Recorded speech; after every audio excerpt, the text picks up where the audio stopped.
સુરતમાં આપઘાતના બનાવોમાં વધારો થઈ રહ્યો છે ત્યારે અડાજણ વિસ્તારમાં આવેલી સંત તુકારામ સોસાયટીમાં લગ્નના 26મા દિવસે જ પરણિતાએ ફાંસો ખાધેલી હાલતમાં મળી આવતા પરિવાર શોકમાં ગરકાવ થઈ ગયો છે।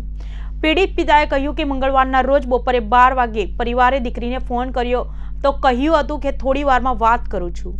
ત્યારબાદ સાંજે 4 થી 7 વાગે ફોન કર્યો તો રિસીવ કર્યો ન હતો। બાદમાં આપઘાતની જાણ થઈ હતી।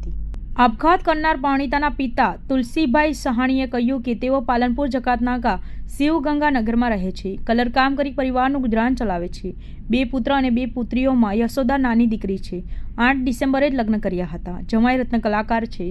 લગ્નના થોડા દિવસો સુધી દીકરી જમાઈ ઘરે જ રહેતા હતા। નવા ઘરમાં પ્રવેશ કરીને પણ થોડા દિવસ થયા હતા।